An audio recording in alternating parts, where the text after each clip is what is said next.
You are watching Wired Up Retro. It's episode number 66, and in today's episode I am featuring the Nintendo Switch game console, and it's going to be playing some racing game favorites of mine, including Mario Kart 8, which, as you can see, I'm using a NeGcon controller. This is a Namco product from the mid-90s, and you're probably wondering why in the world would you want to use a dial or a twisting controller to play a racing game, and really it has to do with control and the amount of steering angle accuracy or precision that you can get using a controller like this is definitely better than using just toggling a thumbstick left and right on a Joy-Con or even a Switch Pro controller for that matter. So the accuracy is of a great importance here today, and I want to emphasize that. Some of these PS1 controllers have a dial or maybe have an actual wheel mechanism. Some of them have a turning mechanism that's very unique. Others have an actual twist mechanism, like this white NeGcon. So anyways, if you play some racing games that are a little bit more of the complex type, maybe not necessarily Mario Kart 8, but games that have you cornering and needing to brake a little more frequently, needing to do things that are a little bit more conventional, like downshifting, these kinds of controllers can add that extra level of control. So I want to go through a few things that have to do with this, but first let's talk a little bit about the adapters that you're going to be using. There's three. So the first one is a Mayflash adapter called the Magic NS. And this, among many different kinds of controllers, allows you to use PlayStation 4 controllers on your Switch. So that is why we're using this adapter, and it has two different modes for Switch. It's got a blinking red mode and a blinking purple or lavender colored mode. We're going to be using the blinking lavender or purple colored mode. And mind you, there is a way to upgrade this adapter to the latest firmware, which requires plugging into your PC and going to Mayflash's website and getting the latest firmware. So if you don't do that, then the purple mode may not work for you. So the red mode might, purple mode might not. But yeah, I got the latest firmware on board, and it's working for PlayStation 3 and PlayStation 4 controllers to work on your Switch. Now, into that, you're going to be plugging the CronusMax Plus, or you could say the current version is called Cronus Zen, and these are in production right now, but there's a long waiting list of people trying to get this adapter. The chip shortage, unfortunately, is slowing production, so it's kind of hard to get your hands on one of these at the price that they're set at, which is around $90 shipped. Nowadays, there are people selling them, scalping, and trying to get over $130 to $180 for a Cronus Zen. So recently, I have a CronusMax Plus, and it works great with the adapter setup that I've got going here. I actually recently thought, hey, maybe I need a second one. So I went to eBay and I found the CronusMax Plus, a used one, sitting there online for about $40 shipped. So I went ahead and purchased it. And so you can still find a CronusMax Plus if you go to eBay, and there might be other websites that might sell it, either used or new. Now I want to move on and mention our third and final adapter that'll get plugged in, which is the P2, P3, and PC controller converter, which has a model number HYS-P3028. It can be further identified by its little rectangular box halfway down the cord, which has PS3PC Converter printed on it. This is currently available on eBay. Also, be aware that an adapter that will also work as effectively as the P3PC converter and can be substituted for it is the Radio Shack PSX to USB adapter, which is, again, most likely found on eBay. Once you have your adapters, you'll need to pre-configure your Cronus adapter to be a PS3 to PS4 controller adapter, which is done by using the software that goes with the Cronus products.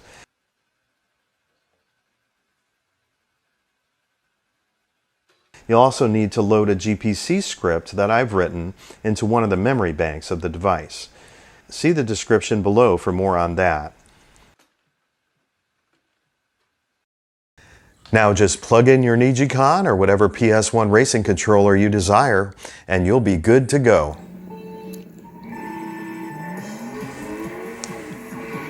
Anyone who owns a Switch really needs to play Mario Kart 8. This definitely is an awesome kart racing game. Very cartoony graphics, as would be all kart racers typically, but this one has some nice control. I'm doing a lot of drifting here. This NeGcon controller from the mid-90s is just enabling me to very much enjoy doing some drifting in this game. The NeGcon is a very special controller. It has a very even-handed approach to steering, very compact, full-wheel analog control. So I've always enjoyed it. And let's show you a little bit of hot shot racing with the UltraRacer. And the UltraRacer has a big dial on top, or a wheel, and the wheel has stopping points that are a little to the right, a little to the left. The NeGcon has more throw, or you could say the steering angle control can be a little better with the NeGcon compared to the UltraRacer. But you know what? I don't mind the UltraRacer. It's actually a very nice controller for people who are into racing games. It's best for games that just are all about gas, brake, and steering, okay? Whereas the NeGcon might be better for games where you have a lot of things going on, like changing gears or firing weapons while steering and gas and brake, controlling the vehicle. So anyway, I think this game is fine for the UltraRacer. It's just basically about pressing the gas and the brake at the right times, sometimes pressing the boost to go extra fast. All right, this control is a Zero Tech made by Hori back in the mid-90s. This was an RC type controller for the PlayStation 1, and I am playing an RC type game called Mini Motor Racing X, which is a game where you're just controlling these mini cars and on little small tracks. And I honestly didn't really like the demo that much when I first downloaded it. It was a freebie. But after a while I came to appreciate the game, and it's very small tracks. So anyway, I'm having a little fun here, and you can see the game offers effective control when steering with this RC controller, but admittedly you're not going to get that analog gas and brake that you might desire. In fact, most Switch games don't offer that, but there are some that do, and it's done by using the right stick for analog gas by pressing up, or analog brake by pressing down on the right stick of your Pro controller or your Joy-Con setup. So anyway, it's really nice that some manufacturers of certain games decided to go the extra mile and offer that. All right, well anyway, the next game I'll show you is Grip, and this also is one of those games that has pedal to the metal only, and that's because the company that made the game decided not to add that option in the control options menu to have that right stick for gas and brake. Now, this is modeled after a PlayStation 1 game called Roll Cage, and there was a sequel to it, Roll Cage Stage 2. Really fun games for the PS1. I'm really kind of excited that they revamped the series for these next-gen consoles, and I think it's awesome to be able to play this on the go with my Switch. And by the way, you can actually use your PlayStation 1 racing controller on your Switch in portable mode.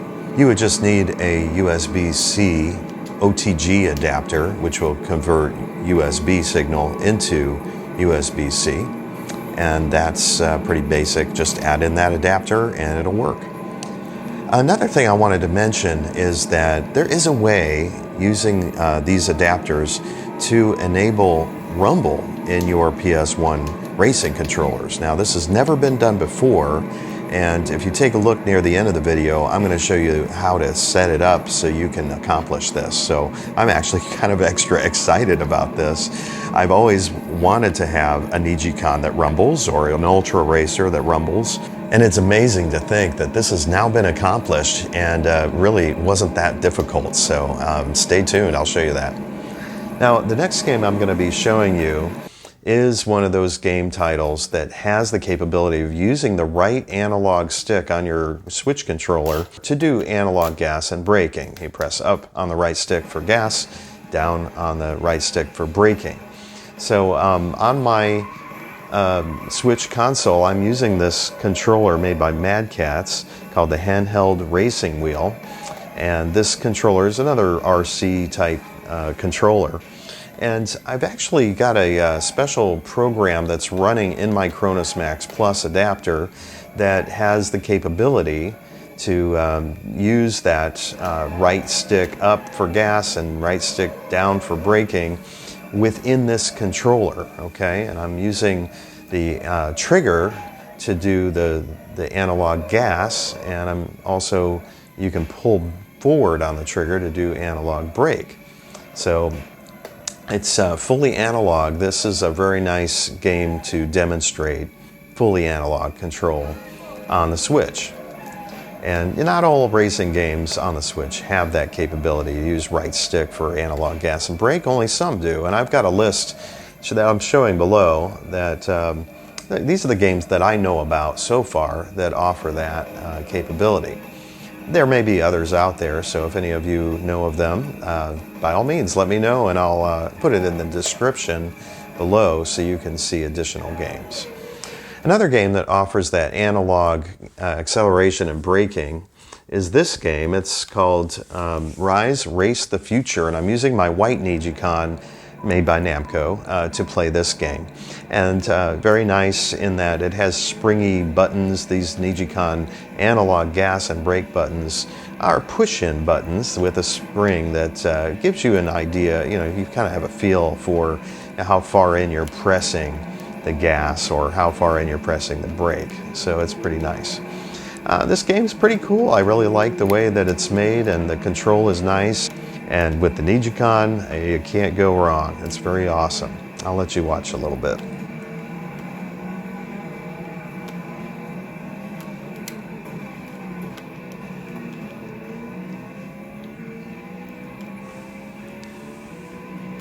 Now, I mentioned down in the description below, there's some information about these little software programs that run in your CronusMax Plus. So definitely check that out. I've got some at the CronusMax library. So if you go to the Cronus library and find the 4 scripts that I wrote, number 1 is called an arcade racing script. That's one of the primary ones that you'd want to have on board in one of those memory slots.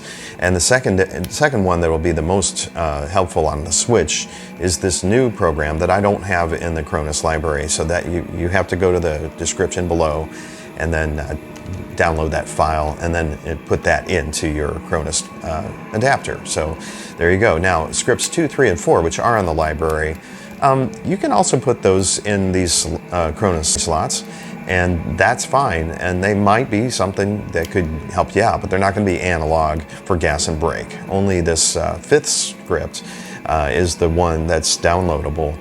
That's the one that's going to offer that analog gas and brake on those particular racing titles that allow for it.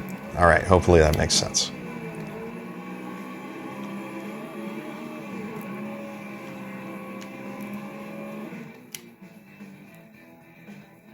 Let's get ready to rumble! Okay, so I'm going to show you how to get this rumbling, and we are going to do something a little different than what we were doing before. But what we did before was just connect the Mayflash Magic NS first, CronusMax Plus second, plug this and the NeGcon together and plug that into the CronusMax Plus. Instead of doing it that way, we're going to turn the console on first. Lights up. Okay. So I've now got 2 Joy-Cons that are connected wirelessly direct to the Switch. All right, and everything is working great. We got controllers. We could go over there. I'm now going to plug in this. It's the Magic NS. By the way, that's blinking with a purple light. That's what we want. CronusMax Plus then gets plugged into the P3 and PC Converter, which has its NeGcon connected direct to it. Okay. And now we're seeing that is now identified as controller 2. So we're going to change the grip order, okay? And we're going to press that. That is now the controller number 1.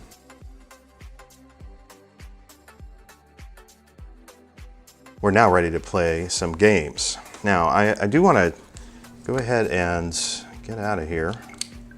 Okay.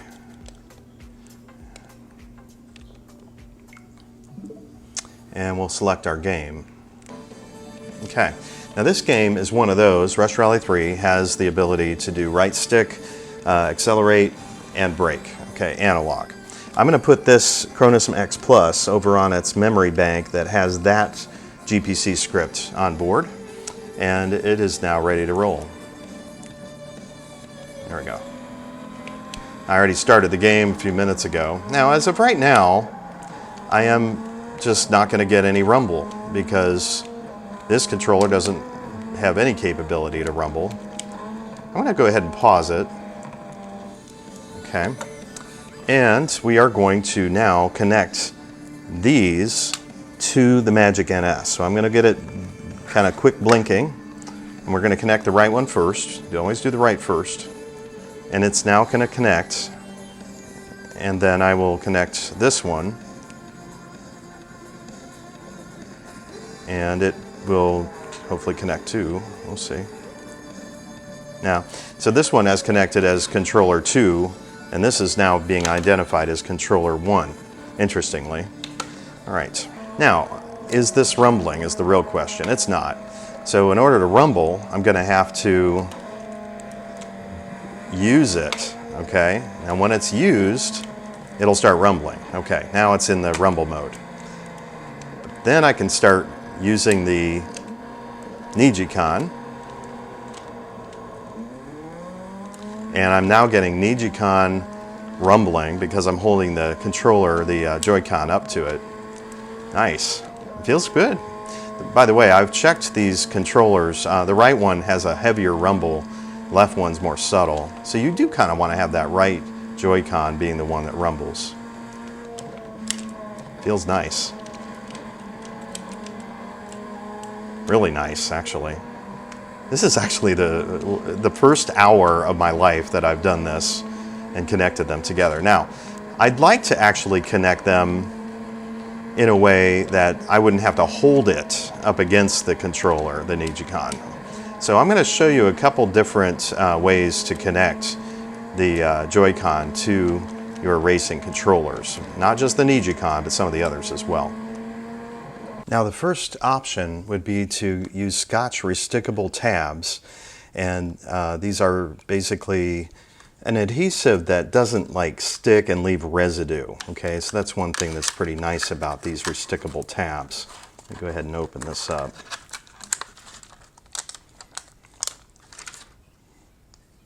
Okay, so I've peeled the backing off that side, and we're ready to mount this.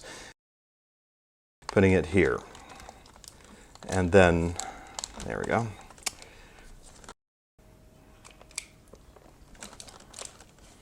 Right. Now, some of you might object to having an adhesive direct against your nice quality Joy-Con. Like I said, it doesn't leave a residue, but if your objection is that, you know, that's definitely not what I want on my Joy-Con, there is a way to handle that, and that is to buy one of these Joy-Con covers. So I'm going to go ahead and get this out of its packaging, and we'll connect the cover itself to the NeGcon.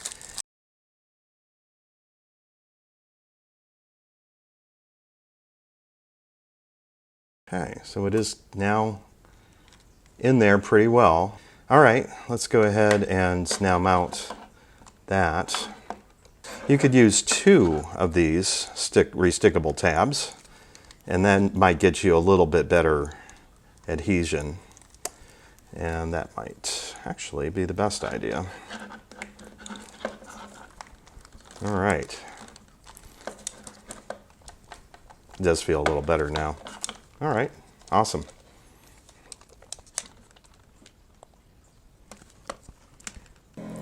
All right, so after having connected this and let it sit for a while, I can't get any rumble, so I'm going to reconnect. Ooh, it rumbled that time. All right. The fact that I pressed to get out of there enabled me to get a rumble, so maybe that is gonna work now. Let's try. There we go. Yeah, just had to get out of the game to get it to rumble again.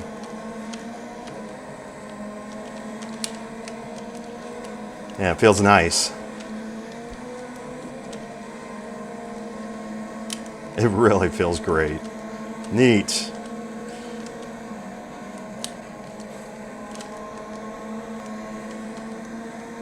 These restickable tabs are pretty cool in that when they do get fingerprinted or they get some dust on them, you can just take them over to the sink, rinse them down, and clean them up, and then dry them, and they're ready to be heavily stuck again. Their adhesion will be improved.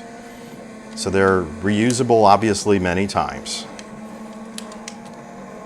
I'm really liking the control here. This is sweet. And the rumble is persistent and very good. I'm definitely getting a nice solid rumble with this right Joy-Con.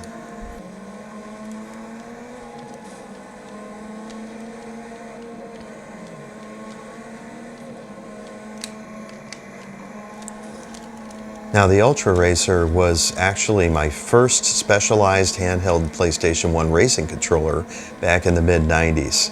And eventually I ended up caving and getting a NeGcon because I had heard such rave reviews. But for the, maybe a year or 2 years before getting that NeGcon, I really did actually enjoy the UltraRacer.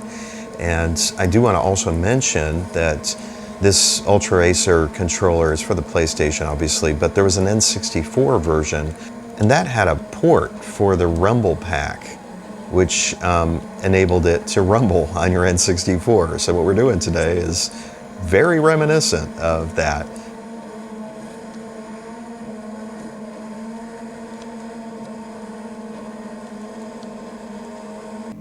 Now, the Madcatz handheld racing wheel controller was a highly coveted controller for me when I went into, electronics boutique back, in 1996 or 7.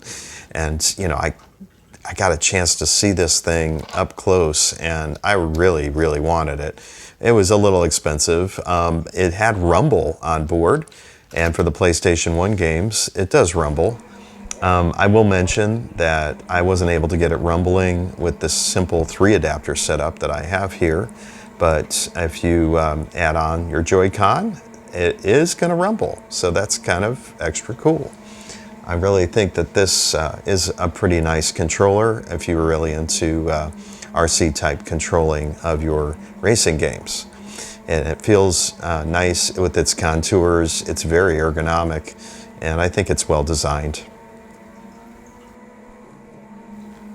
So let me just say that with that rumbling effect going on with the controller, it feels legit. It really does. I'm actually just kind of amazed at how internal it feels.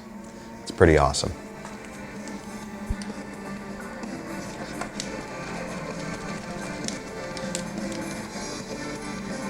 Now, the black NeGcon was released after the white one, and it's a little bit more compact.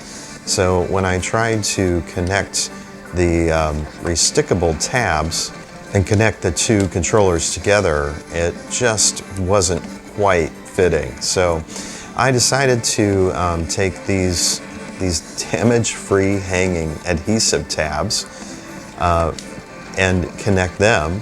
And these actually have a really fine mesh Velcro that connects one to the other. So it does connect very well, and I think they stick together very nicely with that type of Velcro. So I would say this could also be used on the other controllers if you don't mind a little adhesive on your controllers. Damage-free hanging, so it sounds pretty safe to me. I think it's actually a great idea.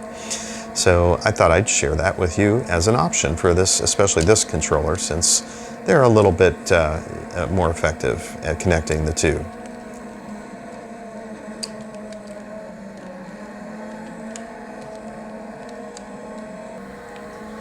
Again, I just need to say that that feel of the internal rumble in this black NeGcon is just awesome, and I wish I could just put it in your hands so you could actually feel it working and actually get the feel of the control with the analog, all that's combining together to just give me such a great experience of racing here. So I do hope that some of you get out here and try the adaptation methods that I've shown today and the connection methods with the adhesives. So you can also enjoy having a blast playing your Switch racing games. All right.